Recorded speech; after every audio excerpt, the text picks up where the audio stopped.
मैं दावे के साथ कह रहा हूँ, लिखत पढ़त के डेटा के आधार पर कह रहा हूँ, रिसर्च करने के बाद कह रहा हूँ कि ओल्ड पेंशन स्कीम को बहाल किया जा सकता है। सरकार को कर्मचारियों की बात सुननी होगी और ओल्ड पेंशन स्कीम वापस लागू करनी होगी।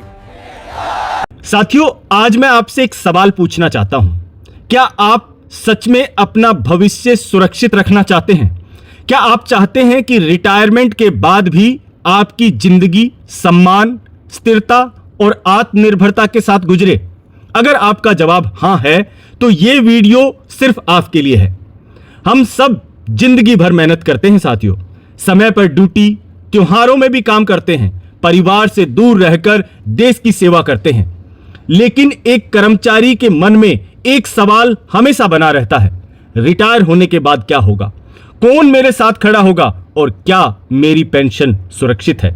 एक कर्मचारी के लिए पेंशन बहुत ही महत्वपूर्ण चीज है साथियों, और आज का यह वीडियो आपकी पेंशन और आपके भविष्य पर केंद्रित है। आज हम बहुत ही आसान भाषा में कुछ सवालों के जवाब ढूंढेंगे। पहला सवाल है साथियों, सरकारी कर्मचारी ओल्ड पेंशन स्कीम ही क्यों चाहते हैं? कर्मचारी की नजर से समझेंगे। दूसरा, एनपीएस और यूपीएस, इन स्कीमों में क्या कमियां हैं जो कर्मचारी के मन में डर पैदा करती हैं? कर्मचारी इन्हें अपनाने से क्यों डर जाते हैं? और तीसरा महत्वपूर्ण, ओपीएस वापस कैसे लाया जा सकता है? ओल्ड पेंशन स्कीम की बहाली किस तरीके से की जा सकती है? डॉक्टर मनजीत सिंह पटेल ने जो 3 जबरदस्त फॉर्मूले बताए हैं, उनको आज हम आसान भाषा में समझेंगे ताकि आप भी जान पाएं कि ओल्ड पेंशन स्कीम को वापस से लागू किया जा सकता है। और साथियों, एक महत्वपूर्ण सूचना, 9 नवंबर 2025 को होने वाले मेगा आंदोलन के बारे में पूरी जानकारी, जो कि ओल्ड पेंशन स्कीम की बहाली को लेकर किया जाना है। तो साथियों, अगर आप सरकारी कर्मचारी हैं, पेंशनर हैं, कृपया करके 5-7 मिनट इस वीडियो को दे दें अपनी बिजी लाइफ में से, क्योंकि यह आपकी और आपके परिवार की सुरक्षा के विषय से जुड़ा है, आपकी पेंशन से जुड़ा है। साथियों, अगर आप पहली बार हमारा वीडियो देख रहे हैं या अभी तक हमारे चैनल को सब्सक्राइब नहीं किया है, तो आपसे रिक्वेस्ट है कि अभी कर लीजिए, क्योंकि यहां आपको मिलती हैं वो सारी अपडेट जो सरकार के फैसलों से आपकी नौकरी, आपके वेतन और आपके पेंशन पर असर डालती हैं। साथियों, आपकी जानकारी के लिए बता दूं, सब्सक्रिप्शन बिल्कुल फ्री है, तो बेझिझक होकर आज ही चैनल को सब्सक्राइब कर लीजिए। बेल आइकन दबाना मत भूलिए ताकि कोई भी महत्वपूर्ण खबर आप तक देर से ना पहुंचे। साथियों, चलिए बिना समय गवाए शुरू करते हैं आज का इंपॉर्टेंट वीडियो, जो कि पेंशन पर आधारित है।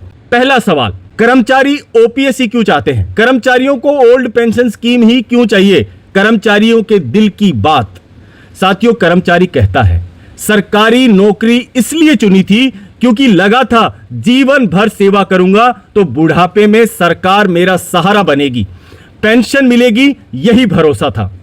ओपीएस इसलिए खास है क्योंकि इसमें रिटायरमेंट के बाद हर महीने एक तय पेंशन मिलती है। महंगाई भत्ता, महंगाई राहत पेंशन के साथ बढ़ती रहती है। और साथियों, अगर कर्मचारी नहीं रहा तो परिवार को तय पेंशन मिलती है, मेडिकल सुरक्षा, सम्मान की जिंदगी मिलती है। यानी ओपीएस सिर्फ एक स्कीम नहीं है, ओल्ड पेंशन स्कीम जिंदगी भर की सुरक्षा और मानसिक शांति है।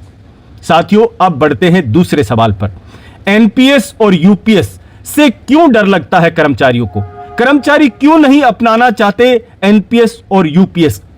क्योंकि साथियों, इसमें सबसे बड़ी जो प्रॉब्लम है वो है अनिश्चितता।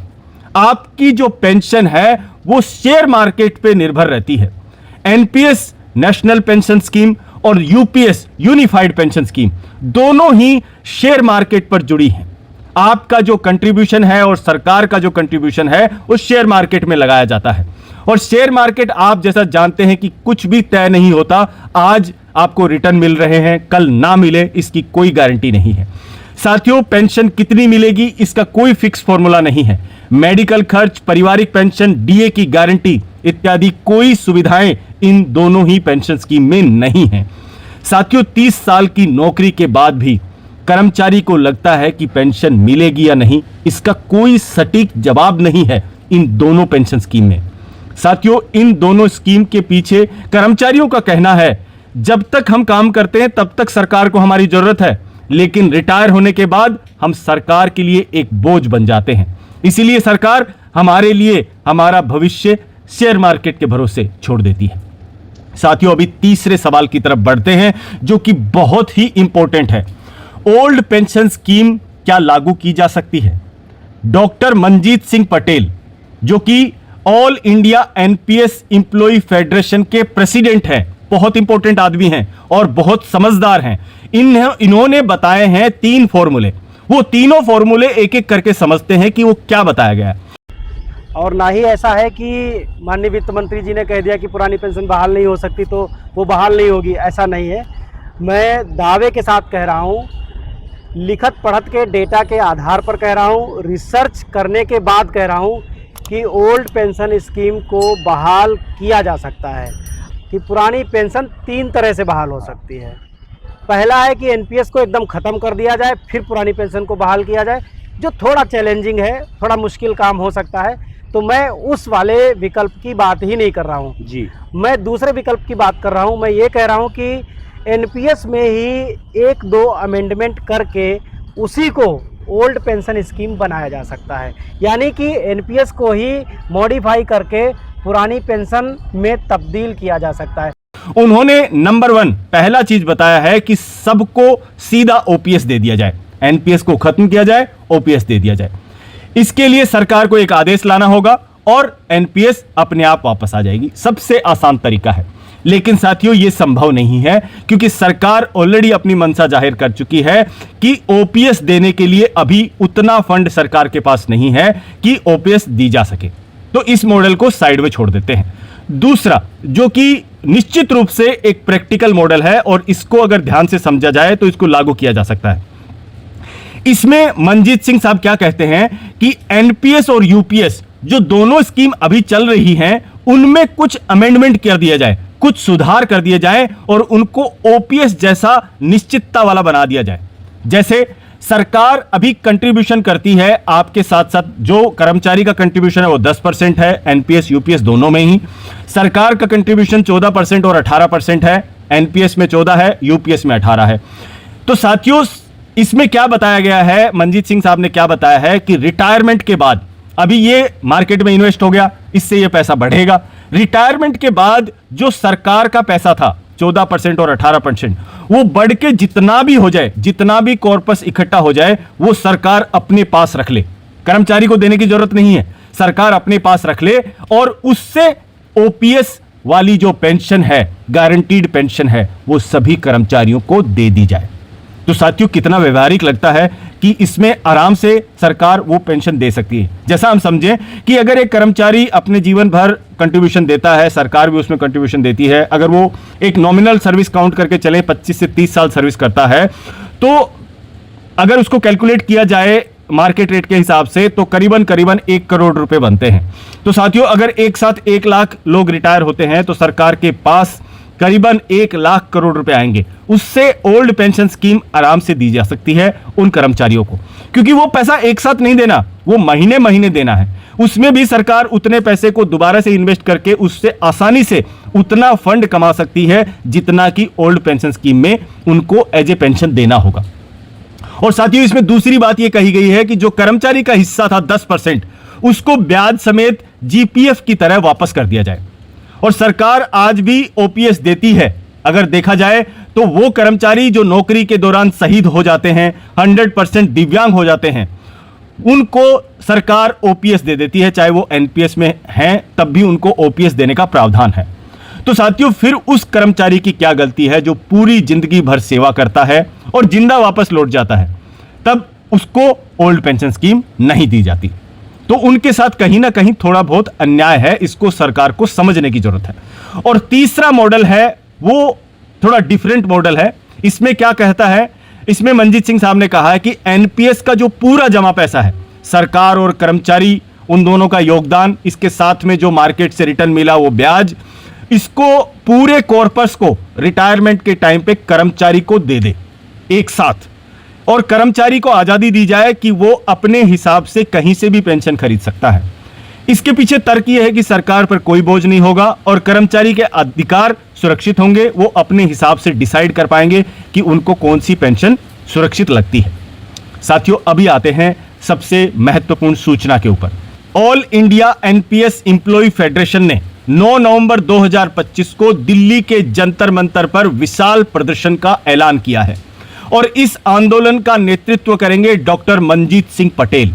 और साथियों, ये आंदोलन है ओल्ड पेंशन स्कीम की बहाली के लिए। साथियों, अगर आप भी अपनी आवाज सरकार तक पहुंचाना चाहते हैं तो इस अभियान का हिस्सा जरूर बनिए। आप समय निकालिए और 9 नवंबर को दिल्ली पहुंचिए और बताइए कि आपके लिए आपका भविष्य कितना ज्यादा मायने रखता है। साथियों, अभी आते हैं आपकी राय के ऊपर, क्योंकि साथियों आपकी राय बहुत जरूरी है और उसको आपको कमेंट बॉक्स में लिखना है। मैं आपसे 3 सवाल पूछूंगा, उनके जवाब आप अपने मन से लिखिए। पहला सवाल, क्या ओपीएस ही समाधान है? कर्मचारियों की हर प्रॉब्लम, उनके भविष्य की सुरक्षा का समाधान केवल ओपीएस है, ओल्ड पेंशन स्कीम? आप क्या सोचते हैं? अपना जवाब कमेंट बॉक्स में जरूर बताइए। दूसरा, क्या एनपीएस या यूपीएस आपकी जरूरतों को पूरा कर सकता है? क्या आपको लगता है कि एनपीएस और यूपीएस जो अभी चल रहे हैं उससे आपकी सभी जरूरतें पूरी हो सकती हैं? अपनी राय कमेंट बॉक्स में जरूर बताइए। और साथियों, तीसरा, क्या आप 9 नवंबर 2025 को इस अभियान जो होने जा रहा है उसका समर्थन करते हैं, उसके साथ हैं? तो आप अपना जवाब कमेंट बॉक्स में जरूर बताइए। और साथियों, सबसे महत्वपूर्ण, आप किस राज्य से, किस जिले से इस वीडियो को देख रहे हैं जरूर बताएं। पिछले दोनों वीडियो में जो आपकी पेंशन से जुड़े थे, आपने हर एक जगह से, देश के हर कोने से हमको कमेंट किया है और इससे एनालाइज करने पे हमको पता चला है कि सभी तरफ से एक ही आवाज उठ रही है, ओल्ड पेंशन स्कीम। साथियों, अगर आपको ये वीडियो जानकारी पूर्वक लगा तो आप लाइक करें और व्हाट्सएप, टेलीग्राम, फेसबुक, इंस्टाग्राम, जो भी सोशल मीडिया आप यूज करते हैं उस पर शेयर करें।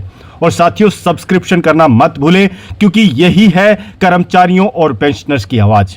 साथियों, मिलते हैं एक अगले वीडियो में किसी नई महत्वपूर्ण जानकारी के साथ। तब तक आप अपना और अपने परिवार का पूरा ध्यान रखिए। मिलते हैं एक ऐसे वीडियो में, तब तक के लिए जय हिंद, जय भारत, वंदे मातरम।